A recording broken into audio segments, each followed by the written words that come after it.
Olá, eu me chamo Maria Félix, sou advogada eleitoralista, sou professora e faço parte da equipe de colunistas do portal Juristex. Lá eu escrevo sobre violência política de gênero, representatividade feminina e também trago um pouco do que é a perspectiva do empreendedorismo feminino no Brasil. É nesse sentido que eu trago o pensamento complexo de Edgar Morin para a minha atuação enquanto advogada. A partir do momento que nós vamos analisar um problema jurídico, nós não podemos nos ater somente à letra fria da lei. Nós precisamos analisar todo um contexto social, as evoluções da sociedade, as evoluções tecnológicas e como a gente pode estar aplicando da melhor forma a resolver este problema jurídico. A Lei 14.192 de 2021, ela tipifica a violência política de gênero. Mas a violência política de gênero, ela é apenas um dos tipos de violência que nós, enquanto mulheres, nós vivenciamos na sociedade brasileira. Existem também outros tipos de violência, como a violência física, a violência sexual, a violência psicológica, a violência moral. E muitas vezes esses tipos de violência, eles são muito mais silenciosos. Mas também merece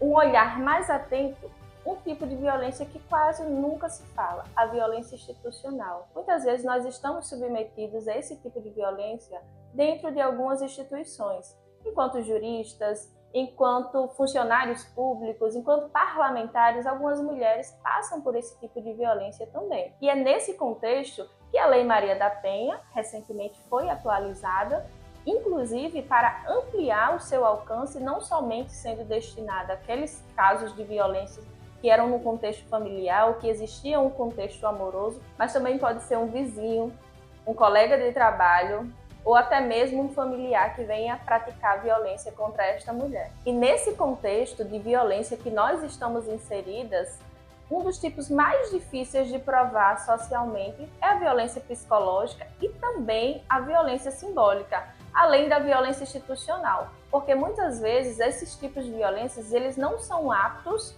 que são cometidos de forma visível, ou até mesmo que sejam cometidos na frente de testemunhas. Muitas vezes são atos isolados que vão se repetindo em tempo espaçado. E o conjunto de tudo isso é que caracteriza esse tipo de violência simbólica e principalmente a violência institucional, que muitas vezes ela é silenciosa e institucionalizada, causando muitas vezes prejuízos psicológicos, prejuízos financeiros e até mesmo excluindo aquela mulher que estaria ocupando um cargo parlamentar ou até mesmo exercendo as suas funções a depender da situação que ela esteja inserida no mercado de trabalho. Como nós sabemos, estamos em ano eleitoral, em pleno 2026, e para que este processo eleitoral ele seja pacífico e legal e a festa da democracia ela seja efetivada, eu considero que algumas frentes elas podem ser pontuadas, no sentido da representatividade de alguns grupos minoritários, como a representatividade feminina,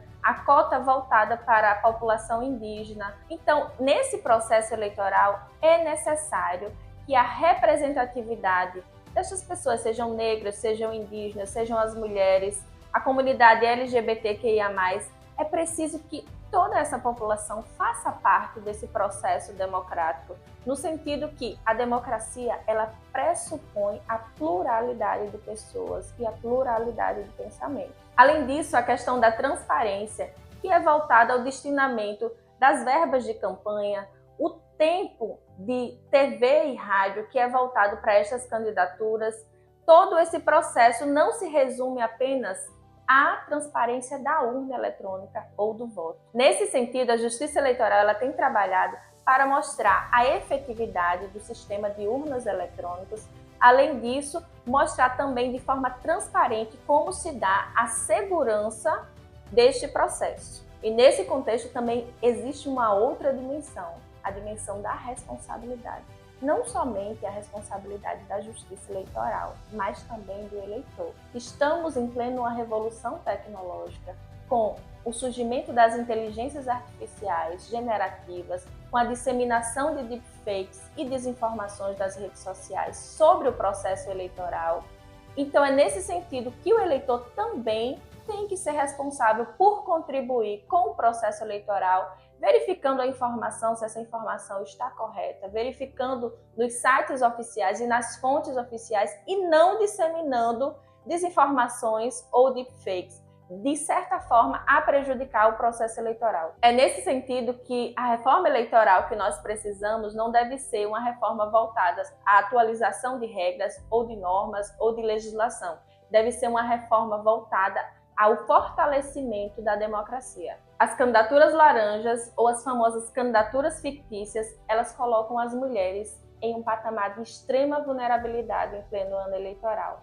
E é nesse sentido que a Justiça Eleitoral está extremamente atenta à configuração desse tipo de candidatura. E é nesse sentido que a súmula 73 do TSE é um dos mecanismos e ferramentas que combatem esse tipo de candidatura. Lá está estipulado quais são os critérios para a configuração desse tipo de candidatura fictícia, que seria a votação inexpressiva da candidata, ou até mesmo a inexistência de atos de campanha, ou a destinação do recurso específico que veio para aquela candidatura feminina, ela ser destinada para outro candidato, e até mesmo a destinação do tempo de rádio e TV. E diante de um cenário de extrema violência política contra as mulheres, as candidaturas laranjas também são um tipo de violência intrapartidária contra essas candidatas.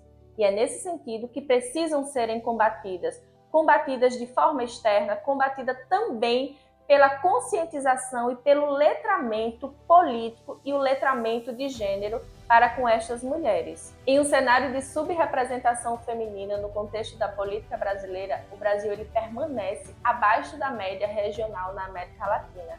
Isso por alguns motivos específicos. Nós sabemos que as mulheres, para alcançar alguns espaços de poder, elas precisam se esforçar 5 vezes mais que os homens. No quesito remuneração, no quesito qualificação e no quesito sobrevivência. Sobrevivência por quê? Quando algumas mulheres acessam esses espaços de poder, principalmente num contexto político, elas sofrem violência política de gênero. Muitas delas são deslegitimadas, sofrem violências, e essas violências, muitas vezes, elas não dizem respeito à sua formação, às suas propostas ou à sua qualificação. Elas dizem respeito, muitas vezes, às suas características físicas, às suas atribuições enquanto mãe, às suas atribuições enquanto pessoa humana do gênero feminino.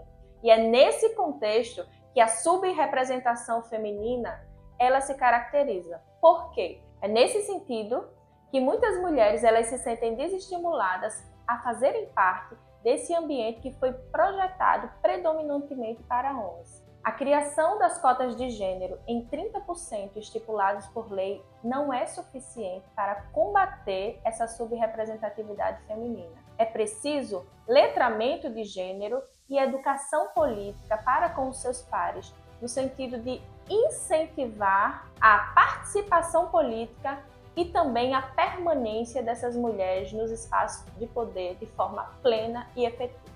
Enquanto jurista e também enquanto professora, eu acredito que o meu papel enquanto colunista do Juristec é também trazer o direito descomplicado em uma linguagem simples para que o público ele possa ler e se apropriar de todas as características e significâncias daquelas palavras que nós chamamos de juridiquês.